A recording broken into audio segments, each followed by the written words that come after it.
नमस्कार विद्यार्थी मित्रांनो, बघा आजच्या या व्हिडिओमध्ये आपण आदिवासी विकास विभाग भरती यावर काही महत्त्वाचे प्रश्न बघणार आहोत। तर बघा, पहिला प्रश्न आहे, महाराष्ट्रातील सर्वात मोठी आदिवासी जमात कोणती आहे? तर बघा, महाराष्ट्रातील सर्वात मोठी आदिवासी जमात ही भिल आहे महाराष्ट्रातील। आणि जर भारतात विचारलं तर भारतातील सर्वात मोठी आदिवासी जमात ही संताल आहे। महाराष्ट्रात भिल आणि भारतात संताल। ठीक आहे। खालीलपैकी मेळघाट डोंगरमध्ये कोणती आदिवासी जमात सर्वात जास्त प्रमाणात राहते? तर सांगा, मेळघाट मध्ये कोणती आदिवासी जमात सर्वात जास्त राहते? तर त्याचा आन्सर आहे कोरकू। मेळघाट डोंगरमध्ये कोरकू ही आदिवासी जमात सर्वात जास्त प्रमाणात राहते।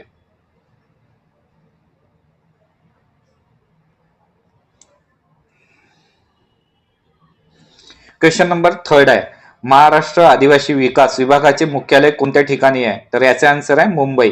महाराष्ट्र आदिवासी विकास विभागाचे मुख्यालय मुंबई या ठिकाणी आहे।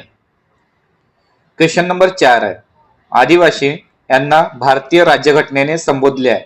तर बघा, आदिवासी यांना भारतीय राज्यघटनेने अनुसूचित जमाती काय अनुसूचित जमाती या नावाने संबोधले आहे। प्रश्न 5 आहे, भारताचा प्रथम व्हाईसरॉय कोणता आहे? सांगा याचा आन्सर। त्याचे आन्सर आहे लॉर्ड कॅनिंग। लॉर्ड कॅनिंग भारताचा प्रथम व्हाईसरॉय लॉर्ड कॅनिंग आहे। मित्रांनो, तुम्ही आपल्या चॅनलवर नवीन असाल तर चॅनलला सबस्क्राईब करा, व्हिडिओ आवडत असेल तर व्हिडिओला लाईक करा, तसेच आपला टेलिग्राम ग्रुप सुद्धा जॉईन करा, जेणेकरून सर्व महत्त्वाची अपडेट तुम्हाला तिथे मिळत राहतील। व्हिडिओच्या डिस्क्रिप्शन मध्ये टेलिग्राम ग्रुपची लिंक दिलेली आहे। आणि विद्यार्थ्यांनो, तुम्ही हा व्हिडिओ कुठल्या जिल्ह्यातून बघत आहे ते मला कमेंट मध्ये सांगा, जेणेकरून मला समजेल की माझा व्हिडिओ विद्यार्थी कुठल्या कुठल्या जिल्ह्यातून बघतात। बघा, प्रश्न 6 आहे, ऑस्कर 2023 चा अभिनेता अवॉर्ड कोणाला मिळाला आहे? तर ऑस्कर 2023 चा अभिनेता अवॉर्ड आहे ब्रेंडन फ्रेझर याला मिळालेला आहे। 2024 चा कोणाला मिळाला सांगा कमेंट मध्ये। प्रश्न 7 आहे, पहिली गोलमेज परिषद कधी भरण्यात आली? तर पहिली गोलमेज परिषद ही 1930 ला भरण्यात आली, आणि दुसरी गोलमेज परिषद 1931 आणि तिसरी 1932।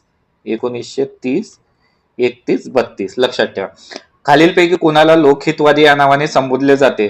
तर याचा आन्सर आहे गोपाळ हरी देशमुख याला लोकहितवादी या नावाने संबोधले जाते। भारताचा सर्वात लहान केंद्रशासित प्रदेश कोणता आहे? त्याचे आन्सर आहे लक्षद्वीप। भारताचा सर्वात लहान केंद्रशासित प्रदेश कोणता आहे? लक्षद्वीप आहे। आत्मीय सभा या संस्थेचे संस्थापक कोण आहे? तर याचा आन्सर आहे राजा राममोहन राय। आत्मीय सभा चे संस्थापक राजा राममोहन राय आहेत। क्वेश्चन नंबर 11 आहे, महाराष्ट्रातील कोणत्या भागात तांबे खनिज मोठ्या प्रमाणात आढळते? तर याचा आन्सर आहे विदर्भ। महाराष्ट्रात विदर्भ भागात तांबे खनिज मोठ्या प्रमाणात आढळते। प्रश्न 12 आहे, महाराष्ट्रात लागून असणारी सर्वात जास्त लांबीची सीमा कोणत्या राज्याची आहे? तर याचा आन्सर आहे मध्य प्रदेश। महाराष्ट्राला मध्य प्रदेश राज्याची सीमा लागून आहे।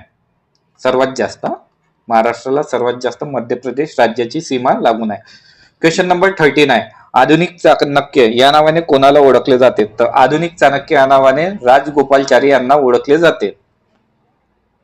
नेक्स्ट क्वेश्चन आहे, दादासाहेब फाळके पुरस्काराची सुरुवात कोणत्या वर्षीपासून झाली? तर दादासाहेब फाळके पुरस्काराची सुरुवात 1969 ला झाली आहे। आणि पहिला दादासाहेब फाळके पुरस्कार कोणाला मिळाला त्याचा आन्सर तुम्ही मला कमेंट मध्ये द्या। ठीक आहे। प्रश्न 15 आहे, भारताचे कोणते प्रधानमंत्री आहेत त्यांचा जन्म पाकिस्तान देशात झाला? तर भारताचे मनमोहन सिंग हे प्रधानमंत्री आहेत की ज्यांचा जन्म पाकिस्तान देशात झाला आहे। बघा, 15 क्वेश्चन झाले। आपण पुन्हा नेक्स्ट 15 क्वेश्चन बघू। मुंडा ही आदिवासी जमात प्रामुख्याने कोणत्या राज्यात आढळते? तर बघा, याचा आन्सर आहे झारखंड। मुंडा ही आदिवासी जमात प्रामुख्याने झारखंड राज्यात आढळते। क्वेश्चन नंबर 2 आहे, महाराष्ट्रात आदिवासी एकूण किती जमाती आहेत? तर महाराष्ट्रात एकूण आदिवासी जमाती ह्या 47 आहेत। क्वेश्चन नंबर 3 आहे, महाराष्ट्रात आदिवासी विकास विभाग मंत्री कोण आहेत? तर सांगा, आता नवीन कोण बनल्या महाराष्ट्र आदिवासी विकास विभाग मंत्री? कमेंटमध्ये आन्सर द्या. आणि जर याचा आन्सर येत नसेल तर नवे मंत्रिमंडळ व्हिडिओ बनवला आहे तो तुम्ही बघून घ्या, त्याच्यावर 1-2 क्वेश्चन येण्याची दाट शक्यता आहे. प्रश्न 4 आहे, शेतकऱ्याचा आसूड हा ग्रंथ कोणी लिहिला? तर शेतकऱ्याचा आसूड हा ग्रंथ महात्मा फुलेंनी लिहिला. महात्मा फुलेंचे 2-3 ग्रंथ खूप फेमस आहे. शेतकऱ्यांचा आसूड, गुलामगिरी आणि ब्राह्मणांचे कसब, त्याचे लेखक महात्मा फुले आहे. प्रश्न 5 आहे, संतती नियमनाची पहिली चळवळ महाराष्ट्रात यांनी सुरू केली? तर याचा आन्सर आहे आय.डी. कर्वे. आय.डी. कर्वे यांनी संतती नियमनाची पहिली चळवळ महाराष्ट्रात सुरू केली आहे. क्वेश्चन नंबर 6 आहे, मानदेशी माणसे नावाचे पुस्तक कोणी लिहिले आहे?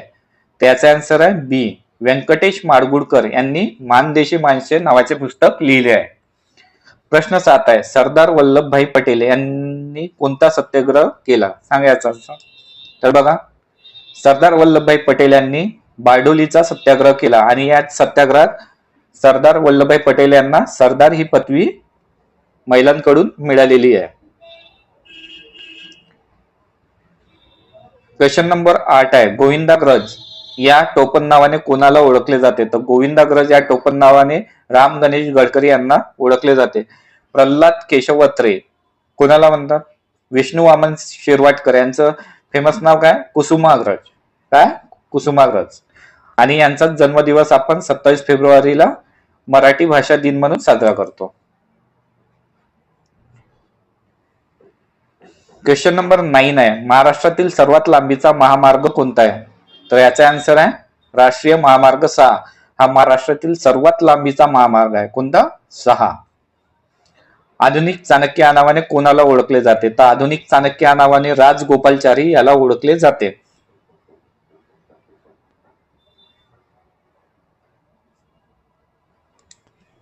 क्वेश्चन नंबर 11 आहे, महाराष्ट्राला लागून असणारी सर्वात जास्त लांबीची सीमा कोणत्या राज्याची आहे? तर ते मध्य प्रदेश.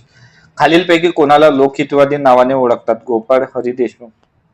हे इथं झाला. क्वेश्चन नंबर 30, भारताचा सर्वात लहान केंद्रशासित प्रदेश कोणता आहे? तर भारताचा सर्वात लहान केंद्रशासित प्रदेश हा लक्षद्वीप आहे. क्वेश्चन नंबर 14 आहे, भारतातील सर्वात मोठे खाऱ्या पाण्याचे सरोवर खालीलपैकी कोणते आहे? तर याचा आन्सर आहे ऑप्शन नंबर डी. चिल्का सरोवर हे भारतातील सर्वात मोठे खाऱ्या पाण्याचे सरोवर आहे. क्वेश्चन नंबर 15 आहे, महाराष्ट्रातील सर्वात मोठी लोह खनिज खाण कोणत्या ठिकाणी आहे? तर याचा आन्सर आहे गडचिरोली. महाराष्ट्रातील सर्वात मोठी लोह खनिज खाण गडचिरोली जिल्ह्यामध्ये आहे. बघा मित्रांनो, जर तुम्हाला व्हिडिओ आवडला असेल तर व्हिडिओला लाईक करा. चॅनलवर नवीन असाल तर चॅनलला सबस्क्राईब करा. जर तुमचा आदिवासी विभाग भरतीला प्रतिसाद मिळाला तर मी असेच नवनवीन व्हिडिओ तुमच्यासाठी घेऊन येत जाईल. म्हणून व्हिडिओला जास्तीत जास्त लाईक करा आणि मला कमेंटमध्ये सांगा तुम्हाला व्हिडिओ कसा वाटला, तर तेव्हाच मी नेक्स्ट व्हिडिओ घेऊन येण्याचा प्रयत्न करेल. ठीक आहे. व्हिडिओ बघितल्याबद्दल तुम्हा सर्वांचे धन्यवाद.